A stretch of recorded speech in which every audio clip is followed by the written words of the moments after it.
Hey friends, on today's episode, I'm going to talk all about the design plans for my cabin. So stay tuned. So really when I began to think about, how am I going to design this cabin? What am I going to do? Because it's so plain inside. The first thing I knew is that I would not paint any of the wood that's inside the cabin. I wanted to honor the cabin and even the cabinets, which were so tempting, but they are actually kind of cool looking. So I wanted to keep them.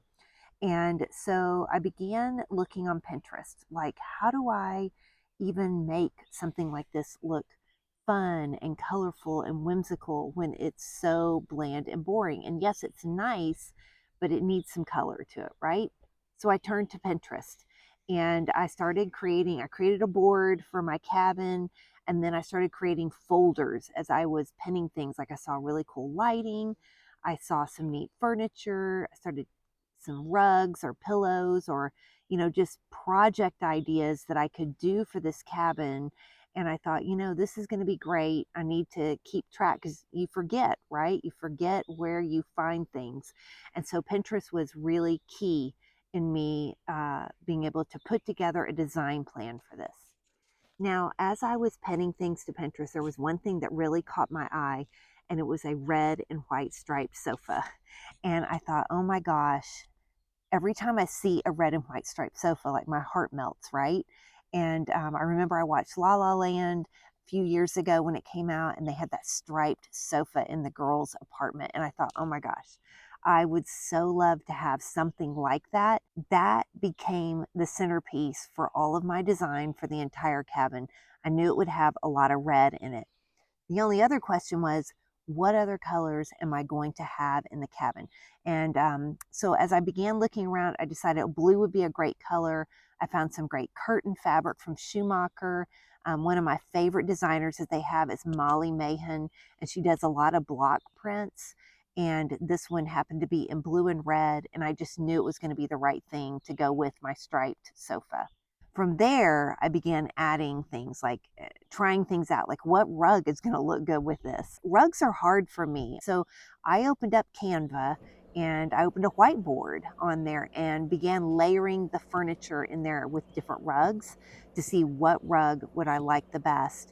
I came across several really good options that were really fun and kind of whimsical, but one really stood out to me. And while it's a very traditional design, it had really fun colors and it had pink in it.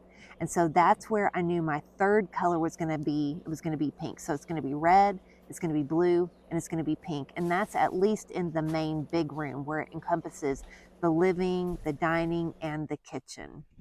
Now, funny enough, I happened to open an email, I think it was from House Beautiful, and it was back in January after I'd been pinning things to Pinterest and coming up with, it's all going to be about this red striped sofa. And it was about the design called Circus Chic. And they had red and white striped furniture on there. And whether there were some chairs, there were some sofas. And I thought, oh my gosh, I was already planning this, and here it is on House Beautiful. So I thought that was really kind of serendipitous and really kind of fun that I had already been planning the same thing that I was reading about. But I also felt like it was going to be a little bit of coastal since we are not right on the lake, but we're across the street from the lake and we have lake access at our cabin. I thought, I'm not really about fish so much, but I am about swimsuits and being in a kayak and things like that. So I started putting together a plan here for this main room.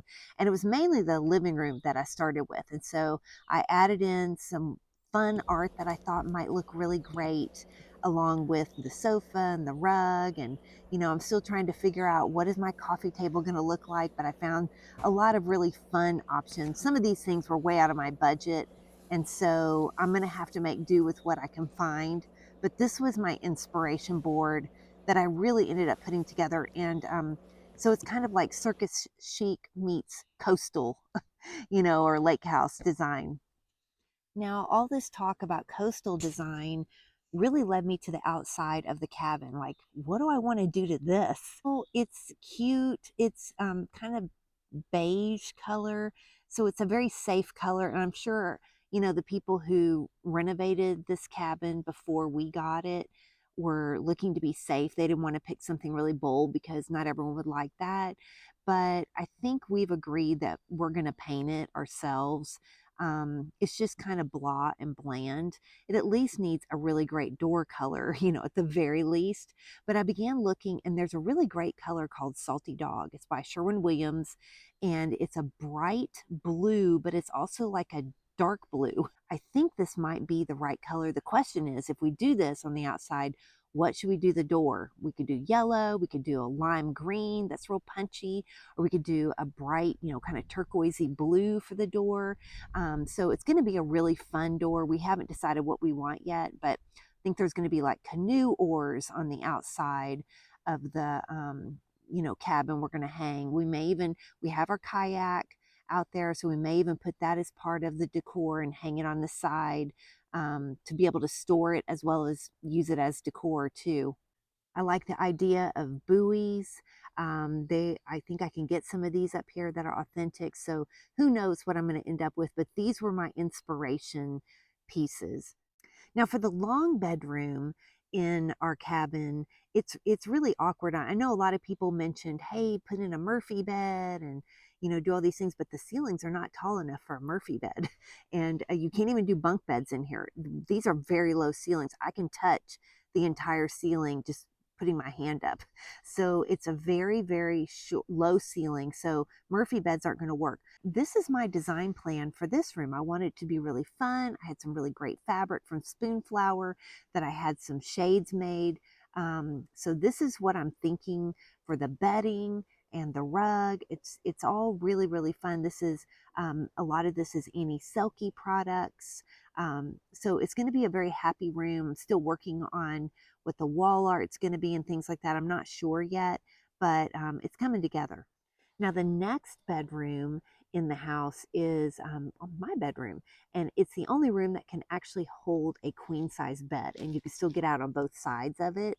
And so this is our room. It's really small. You can pretty much only put a bed and a couple nice side tables in it. I really love some cute lamps from Stray Dog Designs. I'd love to have something like that. I love the strawberry lamps. Just something a little fun. So it's really cute bedding. It's kind of more muted. I had some great fabric for the curtains from Schumacher. It's again a Molly Mahan block print, and it's red too. So there's lots of reds with some muted kind of blues and greens within this, and the walls are a light shade of green. So it all looks really good together. I think this room's going to be pretty easy to put together, honestly. Now, the third bedroom has been the, puzzle for me. Like, do I really need another bed in this place? If we do another bed, if we put a full-size bed, that's all that room's going to be able to take, right? It is a tiny, tiny room. I think I'm leaning toward not doing another bed in there. When are we ever going to have multiple people visiting us? This might become my closet slash office space here at the cabin.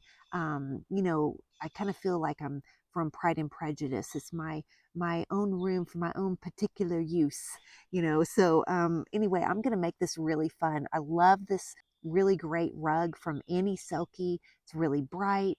I like this fabric. Again, this is a Schumacher fabrics from Studio Bonn, and it's real graphic and very, very bold. I think I might want like some kind of mirror in here. My clothes can go in here with a dresser, I think, and I can maybe put a chair and a side table, maybe even a little vanity if it's small enough. So it's a very small room, but I think I can make it my own and do something really fun and whimsical in this space. So I'm looking forward to this one. The bathroom was really the easiest to figure out. I just basically had to pick a fabric for the curtains, and I didn't want to do a shade type curtain because every time you go in the bathroom, I didn't want to have to pull the shade down. And so what we decided on were some cafe curtains, because we can open them up and then we can close them whenever we're in the shower or, on the toilet or something like that, because the window is right there near the road. Now, there are not many people that come down this road at all. It's very much in the country. And so, but you still want some privacy, right? And so this super cute, again, Molly Mahan, Schumacher fabric. It's a block print. It's one I've always loved, and it's red and pink. And it just is going to be the thing that's going to give this space a lot of punch of color and make it very whimsical. I think we may do some like striped towels.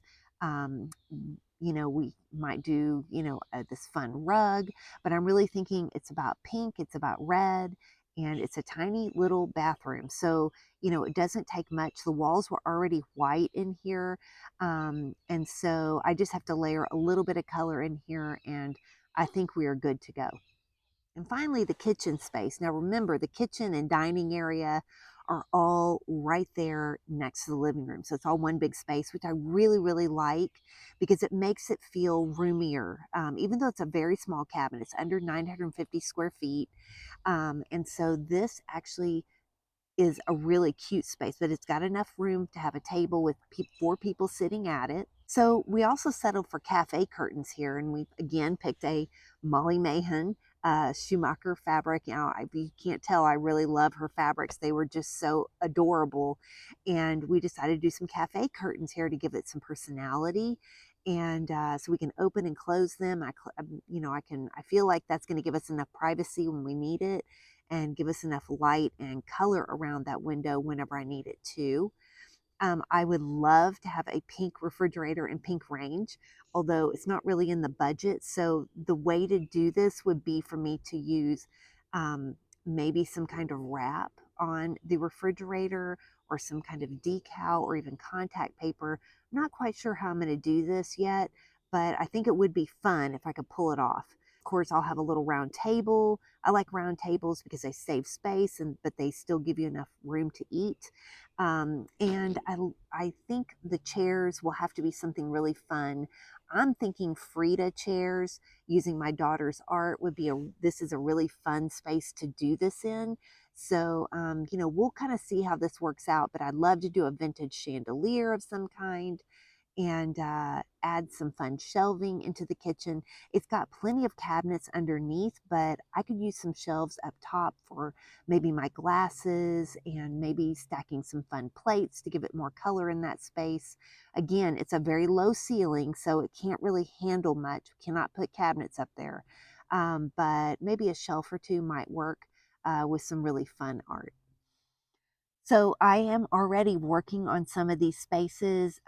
They're all a work in progress, right? Like, so I'm finding furniture at these great antique shops while I'm here. I'm meeting all kinds of interesting people, like this woman, Robin, and she has opened up her barn to me twice since I've been here, and let me go in and find some tables, find some interesting decor for my cabin. She's been really, really great, and she has been in the business over 53 years, which I couldn't believe. She's probably 70. She doesn't look like it at all. She looks amazing, but she keeps up these barns with just so much really cool stuff there. And so I'm meeting all kinds of super friendly people that are helping me. And that's one of the nice surprises about being here in upstate New York is everyone has been so friendly. People wave at me from their cars when I'm walking, and it's just a really friendly space. I'm already loving it, and we've been here just about 2 weeks now. So if you missed my before cabin tour, go back to last week's episode and watch it. And next week, I'm going to be back with more makeovers. You're going to get to see what I'm doing to a lot of the furniture. One thing I determined was every piece of furniture that comes into this space is going to be painted. Since I'm not painting the cabin, I'm going to paint all my furniture. So stay tuned for my progress. I'm going to be back next week with another episode and show you my progress, show you some of these rooms and how they're progressing along. And I can't wait to share it all with you. If you want to see more pictures of this design plan, head on over to my blog, chairwhimsy.com/blog, and I'll put the link below. And let me know what you think about this design plan. I would love to hear your thoughts. Anyway, until next week, friends, I'll see you soon.